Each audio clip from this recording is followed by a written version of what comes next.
Hello, everyone. Good morning or good afternoon, depending where you are. Thanks so much for joining us today. My name is Dominique Gomez, and I'm with the Salazar Center for North American Conservation at Colorado State University. I am very excited today to talk about water management, community, and resilience as part of our webinar series. We have two great panelists, and I'm going to get to them in just one moment. First, a little bit of housekeeping. All the attendees are on mute, so we can't hear you, but we would love to hear your questions and comments throughout the session. So please use that GoToWebinar control panel question box, and you can submit your questions. We will get to just as many as we possibly can to these two very knowledgeable panelists. This session is being recorded, and we will share it within the next couple of days. So please send it on to all the people who weren't able to attend today. You can also learn more about us and our webinar series at our website, salazarcenter.coloradostate.edu, or follow us on Twitter, LinkedIn, or Facebook. And I will also be sharing a little bit at the very end of our session about our upcoming symposium, which is very related to some of the topics we're talking about today, and I'm very excited to tell you a little more about that. Today, we are talking about water management, community, and urban resilience. And this is part of our series, Connecting for Conservation, where we've talked about all sorts of topics on innovation and conservation and modern challenges. And this is a particular challenge across the world, and particularly in North America. Cities will have to deal with water management, too much, too little, a lot all at once. And we know that urbanization and climate change just make this even more challenging. And this is something that is very important to me. I have a background in climate change and specifically focused on water management for the last 7 years, knowing that that's one of the big challenges that we will face with climate change. Very excited for our two panelists today, who I think will bring a little bit of a hopeful note, because a lot of the things that we really should be doing to manage water also have so many other benefits when we look at our communities and our overall resilience. With that, I want to introduce our first panelist. Dr. Aditi Bhaskar is an assistant professor in civil and environmental engineering at Colorado State University. She specializes in changes to hydraulic systems for urban development with a focus on interactions between groundwater, streams, stormwater, and landscape irrigation. She received a Bachelor in Science in Geology and Physics and Math from Brown University and a PhD in Environmental Engineering from the University of Maryland in Baltimore County. And I'm very excited to say she's now at Colorado State University and excited to introduce her today. Aditi, thank you so much for joining us. Thank you, Dominique, for the introduction. I'm going to share my screen.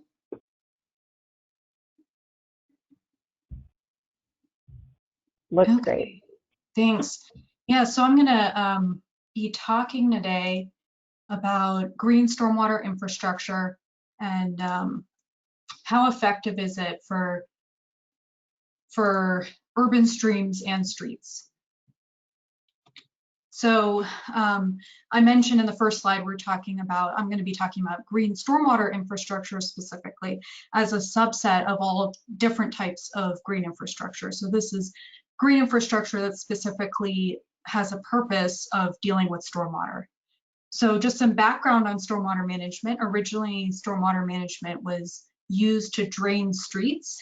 And so we have streets in urban areas where we want to drive around even when it's raining, even after a large rain event. And so the first kind of stormwater management we had built in our cities were to directly drain roads, impervious surfaces, driveways, roofs, have all that runoff that's generated during storms from those impervious surfaces, and have those drain directly to a local stream using stormwater pipes. So this had benefits for streets, but it had negative effects on urban streams that were receiving this stormwater runoff. And so here's a picture of some of the effects on stream hydrographs or stream flow. And so this green curve is the pre-development flow, so what might have been occurring before development in terms of the rise in stream flow after this rain event, and then how that falls.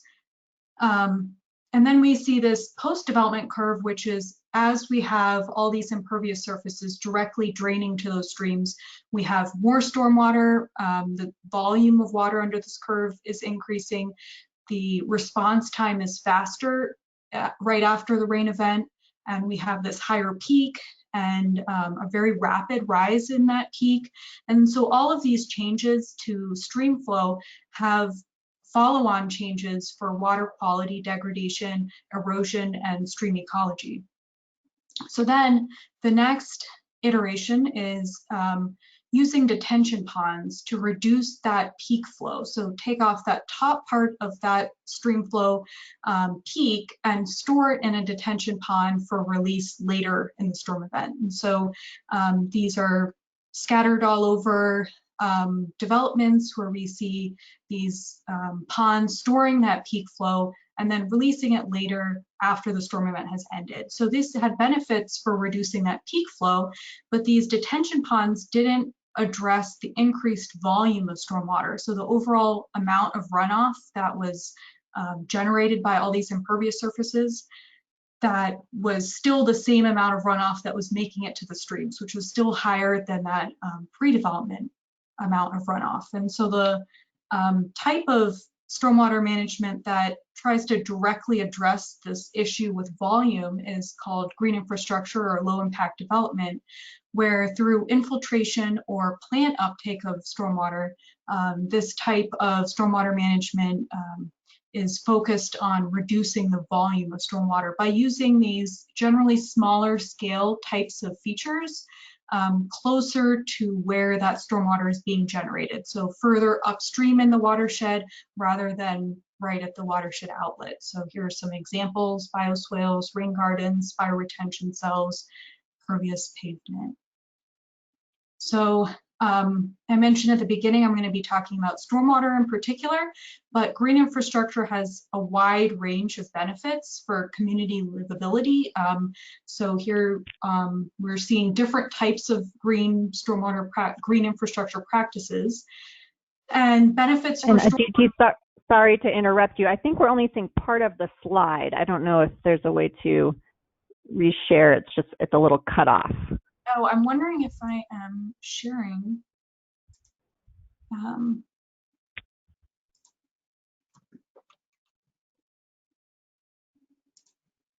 Is this any better? It's still cut off. Maybe actually if you just go not in presenter mode. Okay, that's great. Perfect. Now we see it. Oh, thank you. Yeah, sorry about that. No, thank you. Yeah, so here we're able to see maybe what you could see was the stormwater runoff, and maybe what you couldn't see before was the improvements for community livability, all kinds of other benefits. With green space comes reductions in the urban heat island effect. Green space has health benefits, psychological benefits. So the conventional type of stormwater management, which is sometimes called gray infrastructure, where we have underground facilities that use concrete, and that's why it's called gray infrastructure. Those that type of stormwater management really has a very focused type of benefit for flooding purposes, but doesn't have this wide range of benefits that green infrastructure has. So I'm going to talk about, I'm still going to focus specifically on stormwater, although I think we'll hear about some of these broader community livability benefits later on. So I'm going to talk specifically about how effective green infrastructure is for streams at a watershed scale. And so there have been a lot of studies where we can look at green infrastructure at a specific facility, how effective that facility is. But if we really want to change watershed hydrology, look at the effect on stream flow, we need to look at a watershed scale to test this out. And so this is a case study in suburban Washington, D.C., in Clarksburg, Maryland. And so here we're seeing a set of watersheds. We have a forested control watershed. This forested watershed had consistent impervious cover, low impervious cover over this whole study time period. Then we have an urban control watershed. So the urban control also had consistent impervious over this whole time period. And then we have these two treatment watersheds. So these two treatment watersheds were at the beginning of the study period forested or agricultural land, and then underwent this transition to residential development, and so increased during the study time period dramatically in their impervious cover.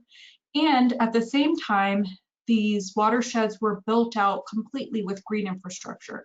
And so from the ground up, these watersheds were use a variety of types of stormwater practices. They had different amounts of ending impervious cover. So this treatment 1 had less ending impervious cover than treatment 2, but treatment 1 also had a lower density of stormwater green infrastructure practices compared to treatment 2.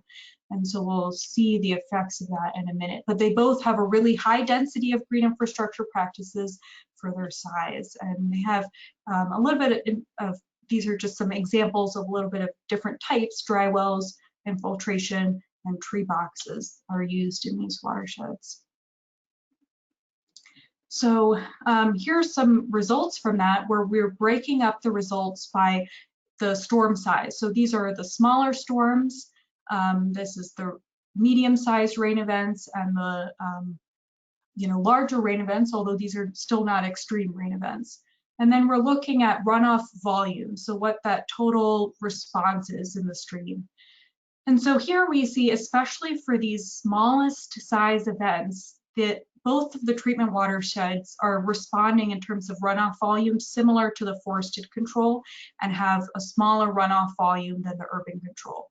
And so that green infrastructure is effective at these smaller size rain events.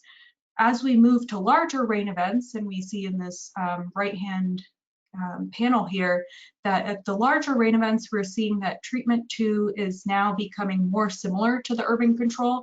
And so we're seeing that the amount of increased green infrastructure we're having in this watershed with more imperviousness, treatment 2, we're seeing that is not making up for that greater amount of imperviousness. So treatment 1 is still performing better and similar to the forested control. So we're seeing that green infrastructure here is performing best for small size rain events, and also cannot completely make up for adding imperviousness into the watershed. We really need a real density. We couldn't even see in these watersheds the amount of density we needed in treatment 2 to really completely remove that effect of urbanization. So some of the questions we still have remaining, and where researchers, including in my group, are working on these questions, are how would performance change with green infrastructure type if we had different types of green infrastructure in that watershed, if we had a different number or different density, if they were located in different places in the watershed. We also were looking at a watershed that was going from pre-development, forested and agriculture to residential suburban. What if this was an already developed watershed and we wanted to retrofit green infrastructure? What would be the density needed in that case? And in that case, it's more challenging because we don't have as much open space to put in that green infrastructure since there's private property already.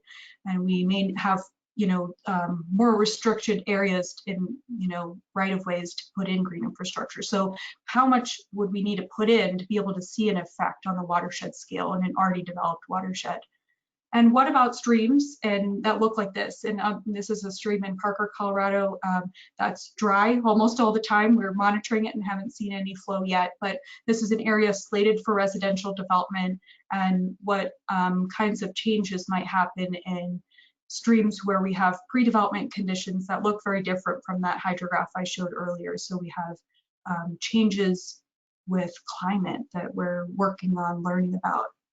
And I'll touch briefly on street flooding now, the original purpose of stormwater management. And we're seeing that this is getting worse because of climate change with higher precipitation intensity, and then also greater urban development. And so this is a picture of a single family lot that's been converted into a multifamily lot.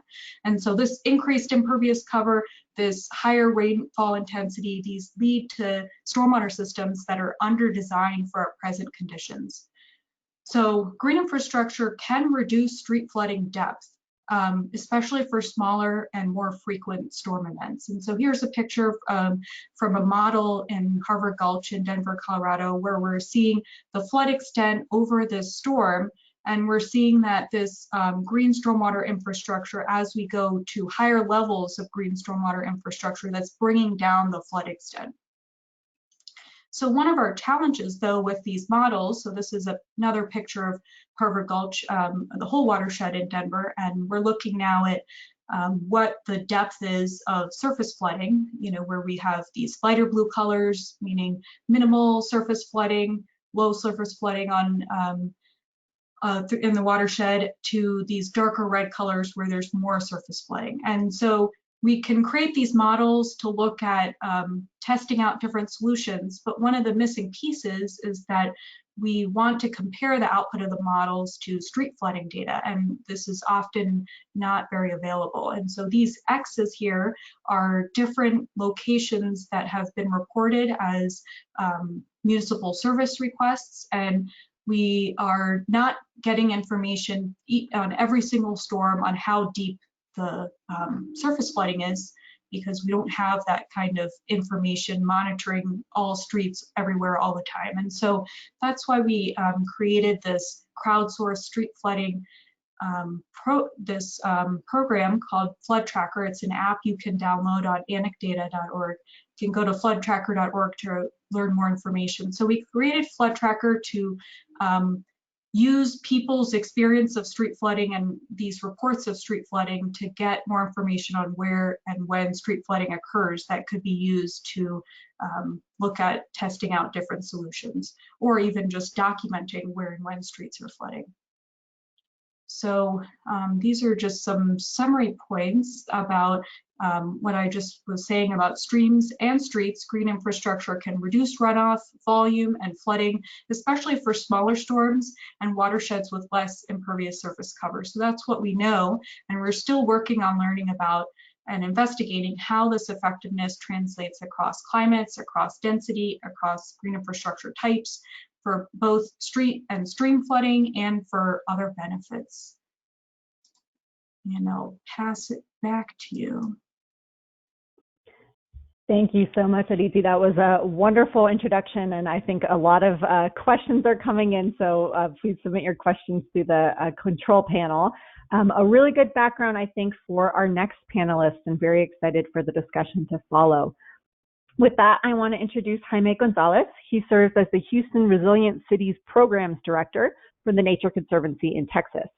His work at the Nature Conservancy involves building partnerships and creating and managing projects to help make Houston a more resilient, biologically diverse, cooler, healthier, and better connected city. And he is one of the growing core of 25 Nature Conservancy city leads across North America. Prior to the Nature Conservancy, Jaime served as the Community Conservation Director at Katy Prairie Conservancy, and he is the Secretary for the North American Association for Environmental Education. He holds a Master's in Education in Curriculum and Instruction in Science Education and a Bachelor's in Science and Biology, both from the University of Houston. Jaime, so thank you so much for being here. I'm very excited to hear what you have to say today.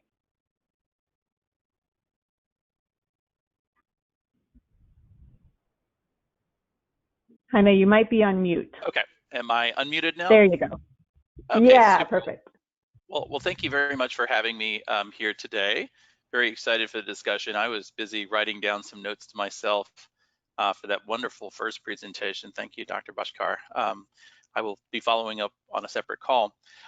Today, I'm going to go ahead and give you a little bit of flavor in terms of what we're considering here in a flood-prone area like Houston in terms of green infrastructure, green stormwater infrastructure, but as much as anything, some of the intersectionality between the work to make our city better climate adapted, better flood ready, with some other things that are very, very top of mind and very prescient right now, particularly in what we're seeing with the country. So I'm going to go ahead and share my screen, and I'm going to go ahead and make sure that I time myself to keep myself on track. And I'll end up, I'll have a couple of websites to show if we have time, but if not, I'm hoping to send some links after the talk. So I'm going to go ahead and share my screen. And Dominique, if you can just let me know if you can see the whole slide. I know we had an issue earlier. Can you see that slide? Yep, I think so. Looks great. Okay, so let me go ahead and tell you just quickly about who I am and who I'm not. So my background is in environmental education, science education, community-based science, biology, conservation biology in particular. I am not a water scientist, and I am not a green stormwater infrastructure expert like Dr. Bhaskar in terms of green stormwater. I am very much learning on the fly. But one of the things she pointed out is that what she's seeing in her research, which is so valuable, is also being seen across the country and certainly here in Houston. A lot of unanswered questions and a lot of holes in the data that hopefully researchers will help us to put in better context. That being said, I am a practitioner who has put in lots of green infrastructure projects in the city for various and sundry reasons. And what is happening right now in many ways is that we're seeing an intersection of what I think of as 5 trends that are coming together at one point that allow us to maybe think about some of how we can work on multiple problems at once. And Dr. Bhaskar talked about all the co-benefits or stacked benefits of green stormwater infrastructure. So these 5 areas where we're seeing some convergence are obviously flooding is first and foremost. There are many people, and I'll tell you a little bit about Hurricane Harvey and how that changed the game here in Houston. But flooding is something that we're very interested in addressing in a number of ways. I'll tell you how the city is working on that. Another is climate change. Obviously, climate change is a real game changer for us here in Houston. What we're looking at, and I'll address this a little bit later on. Right now, we have about 10 days that have a feels like temperature of 105 or more. By mid-century, that'll be 74 days if nothing is done to ameliorate climate change. That is a massive change in the quality of life. We're also seeing intensification of hurricanes. Houston is ground zero for that. Like I said, Hurricane Harvey really was put us at a crossroads. But there's also 3 other things that are not always immediately apparent to everyone. So it's obvious when we get flooded, we need to do a better job of not controlling but managing risk in terms of flooding. And it's obvious that we need to produce a cooler city because it's getting hotter and hotter and we have more and more impervious pavement. But there's 3 other things where I think that there can be some significant convergence. One is there's a biodiversity collapse. You're sorry to interrupt you again. I think you're still on your title slide. I don't know if that's the intent. Yeah, I'm gonna. Okay, good. Just making sure. Yeah. No, I'm sorry to interrupt you. I just wanted to make sure. Okay, go ahead. No problem. No problem. We'll talk about these real quick. But flooding, climate, and the heat that's coming with climate change. The other 3 things are biodiversity collapse, and we're seeing that here in Houston as well as in other places with a lot of different outcomes for humanity. We're also looking at 2 other things that are really important. Equity. Equity is coming up a lot these days, equity and justice, and who gets what services and how do they get prioritized. And this includes flood equity and climate justice, but it also includes access to nature. I think one thing that we're seeing right now is we're seeing a real inequity in terms of who has access to nature at a time when we all need the healing effects of nature, and we're seeing a bright spotlight on that. All right, so what you're looking at is a picture of something that was remarkable that I obviously lived through here in Houston. This is not that far away from my house. Actually, this is maybe 2 miles away from my house, where we literally had boats on the freeways rescuing people from homes. Over 200,000 structures were damaged during Hurricane Harvey. Just some quick statistics. 1 trillion gallons of water fell in the region affected by Hurricane Harvey. And there was just a recalibration of the cost that was attributable to climate change, and they have increased that recently to $64 billion. So when you have these kinds of climatic supercharged events like Hurricane Harvey, and by the way, we had a 500-year flood the year before that, and the year before that, we had a 500-year flood. So Houston really became ground zero of what do we do in this era of climate change to save lives, to save property, to minimize risk as much as we can, and how do we finance all of that? So, you know, it came as no surprise that people started to look around and look at kind of what is the planning regime here, what are some incentives, what are some of the things that need to be top of mind. And like I said, you know, we got so much rain. Actually, the record rainfall just outside of Houston was actually over 60 inches, which is for you guys in millimeters, that's over 1,500 millimeters. National Weather Service had to change the color system because there weren't enough colors to account for all the rain that we got. And so a natural question came up afterward, which is how do we prevent the next Hurricane Harvey from damaging the city? And the answer is we can't build enough infrastructure to protect against a storm like that. But as Dr. Bhaskar was talking about, green infrastructure certainly can be helpful in mitigating some risk for lower or for higher frequency storms like 5, 10, and maybe even up to 50-year storms. And we're seeing more and more of those just pop up here in Houston. And so, you know, it's been an interesting dialogue between the folks who want to put in another reservoir or other large control structures versus the folks that are kind of concerned with more everyday floods. And I think that what we're doing as a community is really working through all of that. So to be sure, we passed a bond here recently for over $200 million to address some backed up projects that needed to take place in terms of infrastructure. But now the hard work begins, which is this long-term work of trying to figure out where the gray and the green meet, what's good for what works on what soils, under what conditions, and that is going to provide us with some opportunities to do maybe some things a little bit different. So one of the things that quickly happened after Hurricane Harvey is the city and the county went into planning mode and the community went into planning mode in overdrive.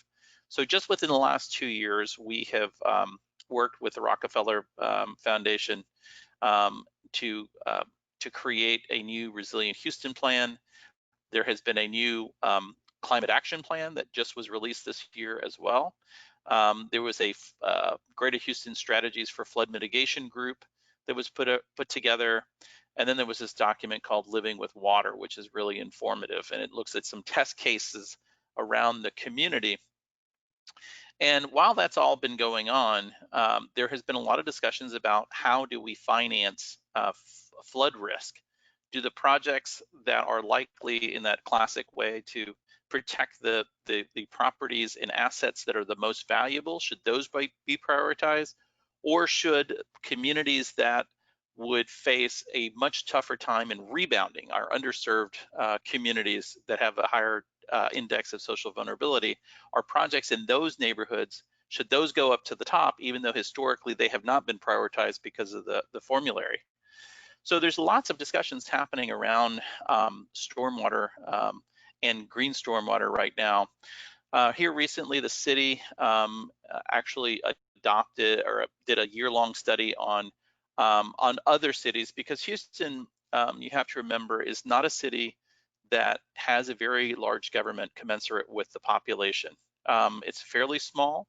It has never been a highly regulatory city, so we're the largest metro without comprehensive zoning, for instance. So a lot of the regulatory toolboxes or toolkits that exist in other cities may not either be as robust or even existent where we are. So there's oftentimes kind of obviously an entrepreneurial spirit here in Houston, but also there is coalescence around the idea that if we want to make this durable and livable, that we'll have to meet some of these challenges. So the city set out, I think they did a really good job of scanning the country to find out what other cities are doing to incentivize green infrastructure, green stormwater infrastructure. And they've set a pretty ambitious goal of having a number of high impact, high visibility green stormwater infrastructure projects on the ground here in the next 5 years as part of the resiliency and climate change action plans. So we're starting to see more and more green stormwater projects pop up, but we're really at a nascent stage in a lot of ways, because we have done ththings in a fairly traditional way. This is an example of where a parking lot or a forested area that was heavily damaged and actually quite, it had some other issues with it, was transformed into a green stormwater project at the Houston Arboretum and Nature Center. And you're starting to see the redevelopment of parks as kind of these anchor spots for some infrastructure starting to look different than the classical parks that have existed in the past. One other thing you're starting to see is there's broad discussions about tree plantings. Tree plantings, as you know, can combat urban heat. They also have a flood reduction benefit, and they also have an energy reduction benefit as well. You can see right here on the left-hand side, this is a map that's put out by a local quasi-governmental agency called the Houston Galveston Area Council, and it's looking at land use type. And we were collectively as a group, HGAC put us together, a group together, to look at how land use is changing upstream of everyone, but also just across the region. And right now they're working on some estimates of how land use has changed in the last 10 years. Well, that's going to be highly telling because this is an upstream and a downstream issue for us. So we're also keeping our eye kind of on this land use question. And one of the principal things that is an opportunity to both reforest, and both for biodiversity and for people's sake, is along riparian corridors. There's a very large effort right now to connect corridors throughout the Houston area. We floated a bond several years ago to finance what's called the Bayou Greenways Initiative, and it's a massive riparian trail effort. And as part of that, there are going to be over 200,000 trees put along local creeks and waterways to clean the water, to reforest areas that have been degraded, and things like that. And like I said, urban heat is a big, big problem, and it's getting much bigger. In the last 15 years, impervious surface has gone up 25% in the city. It's a huge increase. So last Friday, we actually ran the largest community volunteer efforts ever to map heat in the US. It was a massive undertaking. We think we got some really great data, and we're going to build a pretty sophisticated heat map off of this. There's a group that we're working with called Kappa Strategies that works with NOAA that runs this Heat Watch program. And so what we're looking at across the city is, let's take a look at all the surfaces and let's try to solve for these multiple problems at once: the urban heat, stormwater, access to nature, making sure that under-resourced communities have access to nature, not just trees lined up in a row, but real, honest-to-goodness, biodiverse nature. And are there plant palettes that we can derive, and we're working on this, that will code for beauty and aesthetics, but also for biodiversity support, and will also code for, because it will attract wildlife, opportunities for kids in under-resourced neighborhoods to come into contact with high-quality nature. So the picture you're looking at the very bottom there is a project I worked on when I was at the Katy Prairie Conservancy called the MD Anderson Prairie. It's a 1.7 acre prairie in the middle of the world's largest medical center. And you can see the purples are very cool, and the whites and yellows are very hot. And you can see these air conditioner, prairies are kind of like air conditioners in the middle of the city. So how do you intersect all of these things and use a variety of ecologies to get there? That's another important point, is we oftentimes think of these bioswales as wetland plants. Urban grasslands are important. We think we could do some things along power lines, in people's yards and other places, and then obviously trees. In a city like Houston that has a pretty depauperate tree canopy, particularly in some poor areas, we think that we can make some impacts there. And so this is an example of a restoration project that we're doing on a power line. And these power lines typically get mowed anywhere between 10 and 15 times a year. We think we can drive that down to 1 or 2 times a year. And what that'll mean is fewer toxic emissions from combustion engines. But also, we're going to test the idea that they will be able to hold more water, that they'll serve as wildlife corridors, they'll be better for recreational impact. And then if there is an opportunity to do some research, we're looking into maybe looking at categorizing lawns and doing some research in terms of their water holding capacity. So we might be able to take some things at scale without having to purchase land. So I think that the big idea here in my mind is we have some very vulnerable communities in the greater Houston area, both human and wild. How can we build in resources as we're trying to solve for greater flood resilience? How do we also solve for heat, for biodiversity, and for access to nature all in one go? Now, I'm not saying that's easy. It's going to be difficult because we're going to have to interweave these streams into a river of action. But if we're going to be in placing nature anyway, I think we should go that extra mile to try to do that. I just want to show this map real quick because this is Houston in 1950. I'm going to put it back to 1944. This is Houston and surrounding Harris County. And you can see these were all farms right here. These were ancient streams and bayous.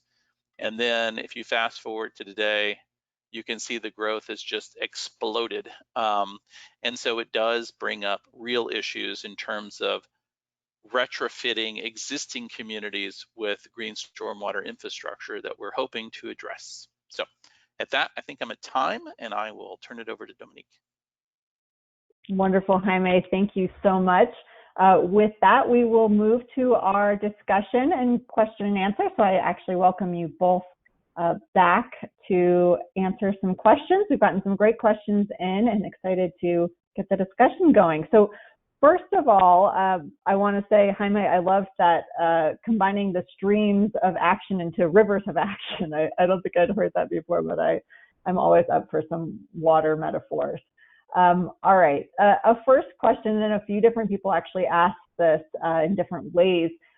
There's this feeling, and I think that it's true, but maybe not, that there is a need to persuade maybe traditional, quote unquote, civil engineers about green infrastructure and the benefits. And I'm just wondering if either of you have come across that. Maybe Dr. Aditi, I'd love to start with you. And you can talk a little bit about that. And then Jaime, if you've come across that as well. How do we persuade traditional civil engineers, but maybe the public as well, about the benefits of green infrastructure?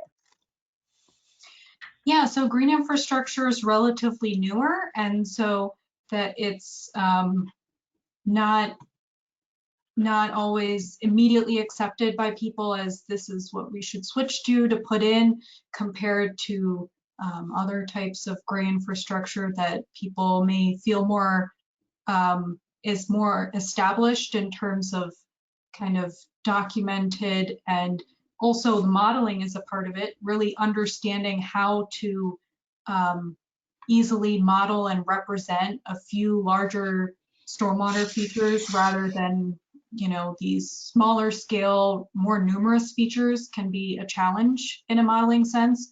So yeah, part of it is because it's newer, and I think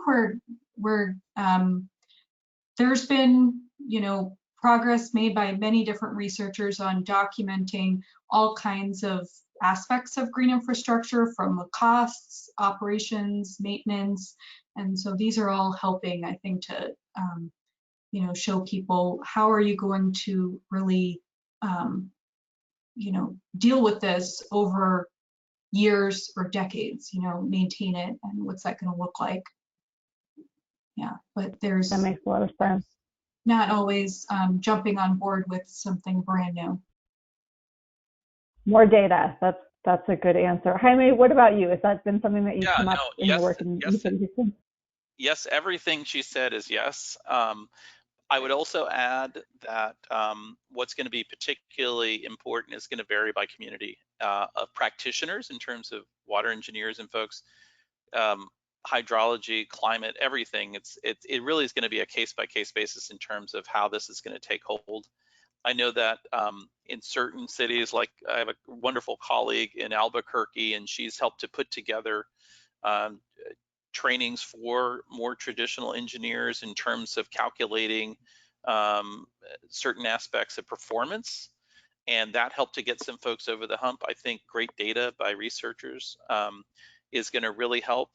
But I also think that whenever you're dealing with something where you have a change management feature, where you're asking people to really change their behavior, I think that there are obviously a couple things that can be done. One is, the more models we have, the easier it is going to be to have people buy in. So we need some really high quality, we need to spend probably a little bit more money than we will eventually for other projects to really get some sterling models on the ground, and larger ones like Dr. Bhaskar was saying. I also think that there are techniques that are just, one thing I always remind people in terms of conservation action is that the research is pretty clear. Most people make decisions, and we don't want to think this way, but on emotion and not intellect, right? So engineers, last time I checked, they have feelings and they have emotions, right? So inspiration is important to them. It's not just the data, even though they love data, and we all know that.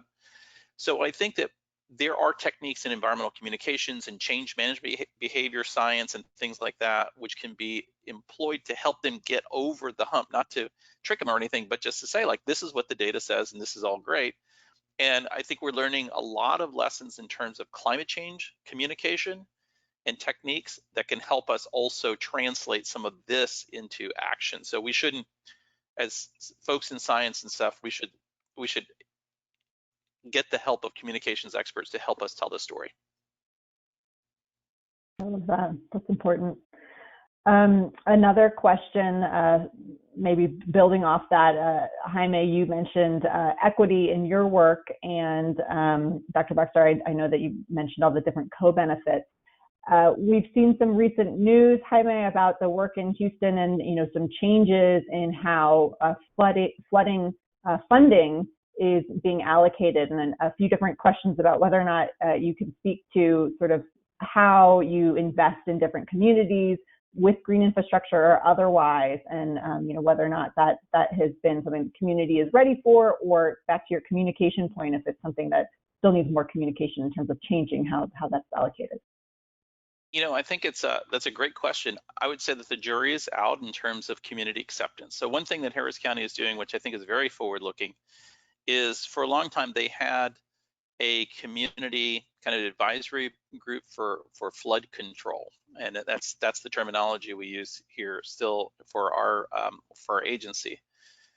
But really, they're changing the kind of the composition and outlook of that community advisory board to be more reflective of the communities in which they work, and to give voice to those communities.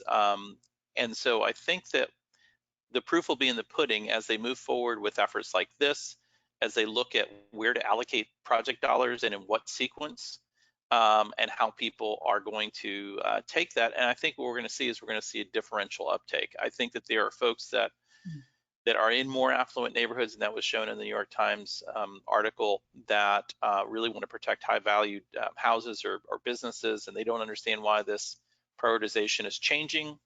And there are folks that have been suffering from environmental justice issues for decades and have been waiting for a change like this to happen. And so there are a lot of fractures in the community about how and where to put a limited pot of money to help ameliorate these problems. So I would say, just like with everything in Houston, keep tuned. We're trying to innovate. So. I love that. And we will definitely send, when we send our follow-up email, we'll send maybe a few links to some of those articles if folks are interested in reading more. A question here about community science and kind of crowdsourcing. So Dr. Bhaskar and Jaime, you both mentioned some projects, the urban heat monitoring collection program, and then the stormwater. Can you talk a little bit more about the benefits of those sorts of programs and the downsides certainly as well, of trying to get the community involved in collecting some of that data to maybe show out some of these projects? Dr. Bhaskar, you want to start and talk more about that project that you're involved with? Yeah, and actually relates a little bit to the last question too, because we have these an idea about street flooding, which I didn't talk about, there are a couple different causes of street flooding. So one is when streams overtop their banks, and that's fluvial flooding. And so that's the focus of the of FEMA and the 100-year floodplains is really and the flood insurance, the National Flood Insurance Program, all of that is focused on this specific type of flooding. And we really don't have resources at the national level or really mapping of other types of street flooding. And so a lot of the street flooding in built up areas is from rainfall intensity or pluvial flooding. And so not necessarily from streams overtopping their banks, but so it's not in the 100-year floodplain mapped by FEMA. And so we actually don't have mapping of where this type of flooding is occurring. Another type that's not in Colorado, but in other places like Houston, could be coastal flooding. And so that's also not covered by that type of mapping. But crowdsourced information is one way to get at that. There are other ways to get at that, but people are having an experience driving around in their cities. And so we wanted to take advantage of that as people who actually are seeing that and can report that because they're seeing the effects while they're in traffic. And there are also related programs in many cities, for example, through 311, where you can report to the municipality those records. So some of the challenges are that these might actually reproduce some of the already existing challenges in terms of equity, in terms of who's reporting that street flooding. And so that's something we are not sure how to get around yet without deploying water level sensors really broadly at a large number of intersections, and that hasn't been done yet. But to get at really without that filter of who has the time and energy and effort to report street flooding. Makes a lot of sense. Yeah, you certainly don't want to exacerbate any of the equity issues that are already there. Jaime, do you want to talk a little bit about some of the projects you've been involved with? And that's a super answer. I want to be on every panel with Dr. Bhaskar. I think part the next of the, time we have one, we'll there you go. invite you. I think part of the equity issues dead on. You don't want to exacerbate those equity issues because it's going to undersample areas that have really chronic issues, but don't have all those luxuries in terms of time and money. So, but I love the crowdsourcing of street flooding data. I love that. I'm going to be on a call afterward. What I will say is like the heat data that we're doing or the biodiversity monitoring that we do with the iNaturalist app or things that are, I think the powerful thing about it is that the community collects and benefits from the data when it's done right. So if they can help you to collect the data, they have some skin in the game. And I've already heard from community members like, I can't wait to see this map so we can discuss where can we plant trees or green stormwater features so that we can benefit this community where you came in, because a lot of times, sometimes, unfortunately, the older way of doing some research sometimes was kind of helicopter in, do your research and take your research out and the community would never see it again. It was to be published.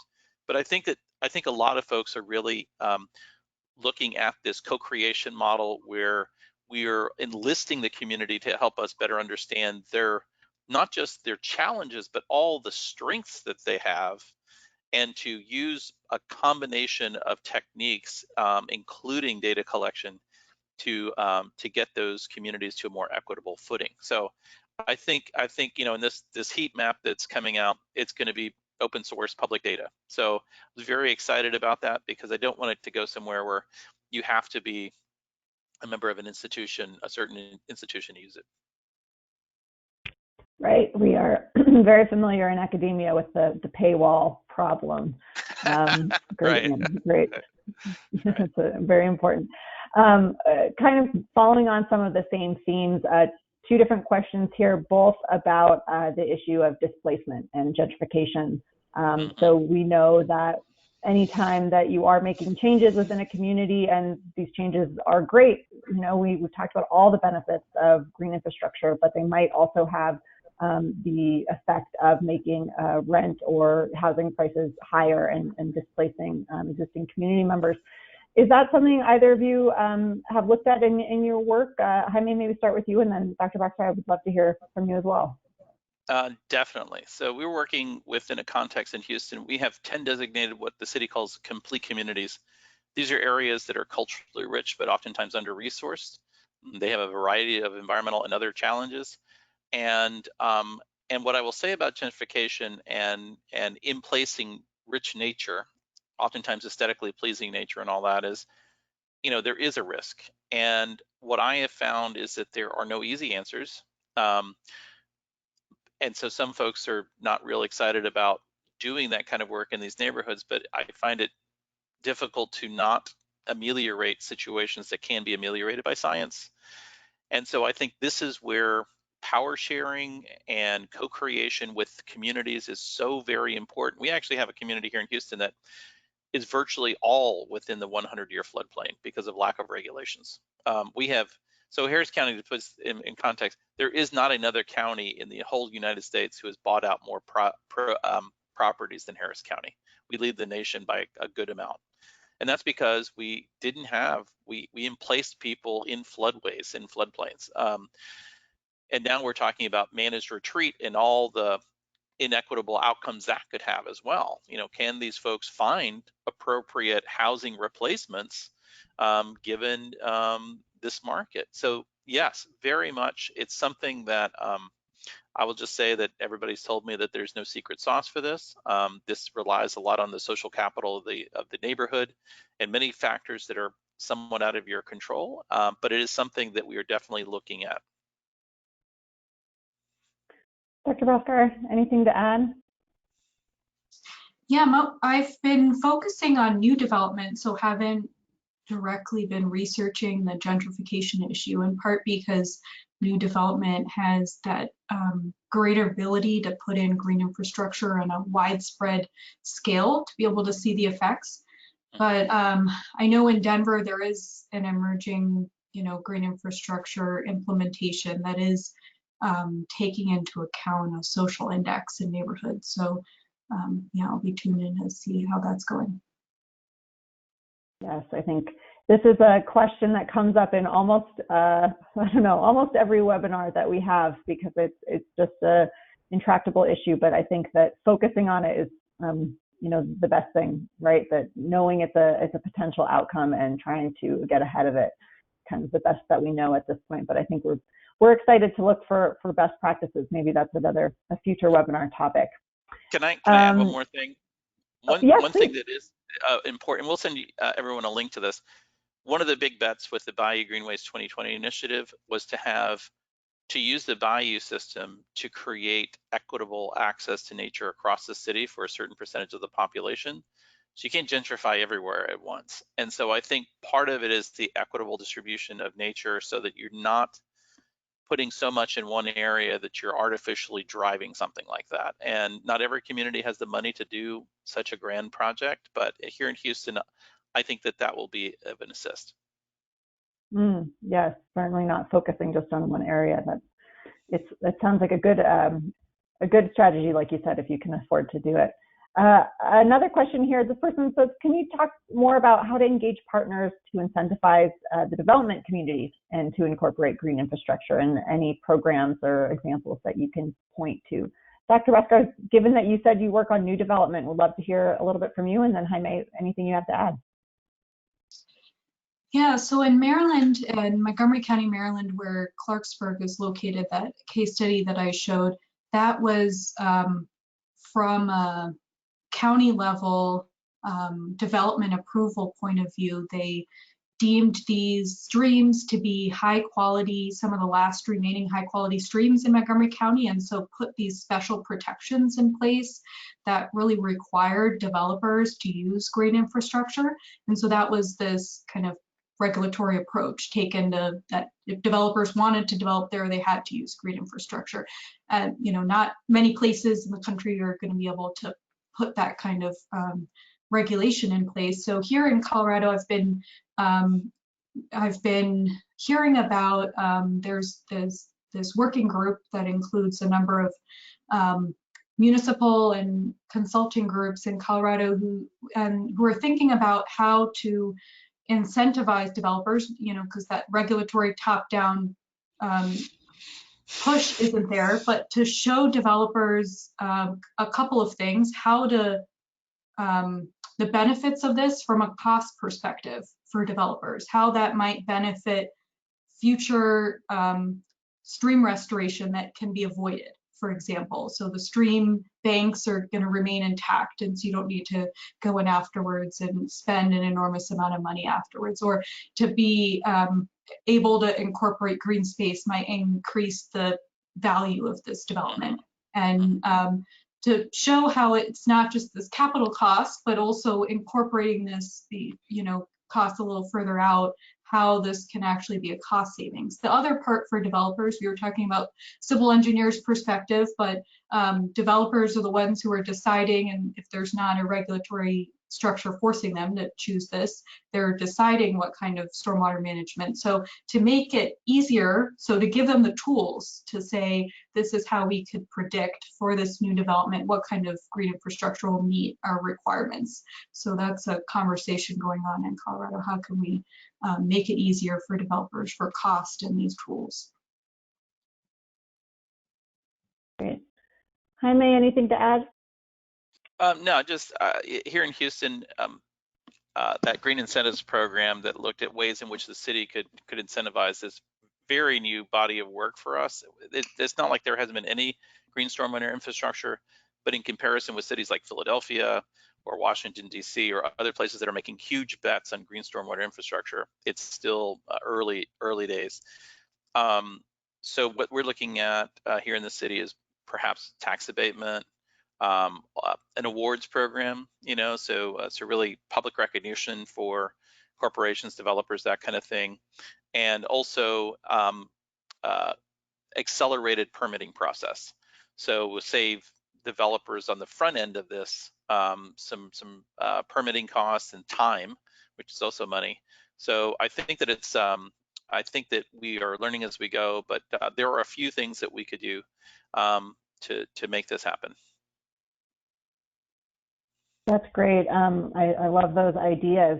Well, with that, I can't believe to say that our time is already up, that it always goes by so very, very fast. I do want to share an upcoming event that we were just talking before we started the webinar. The one benefit of this pandemic is that there are many events that are now online that used to be in person. And so I want to let everyone know that the Salazar Center has its annual symposium coming up next month, September 16th and 17th. We will be highlighting best-in-class examples across North American cities of enhancing natural systems to improve community health and support climate resilience. And so a lot of the themes that we talked about today will come back up, and very excited to talk a little bit more about that over the next couple webinars, but also hope you can join us. You can learn more about the symposium at our website, salazarcenter.colostate.edu. It's under the events page. And we hope that many of you will join us for that. I also just want to thank our panelists, Dr. Bhaskar and Jaime. You were wonderful. So many great questions, and you are both doing really important work. I think that water management is one of the keys. We know it's one of the keys for urban resilience, and so I want to thank you both for all that you do and for sharing with us today. And thanks to everyone for joining us. We will be sure to share lots of these links and resources out in the very near future. Thank you both. Thank you so much for having us. Thanks for hosting. Wonderful. Thank you. Have a great afternoon. Bye-bye. Bye-bye.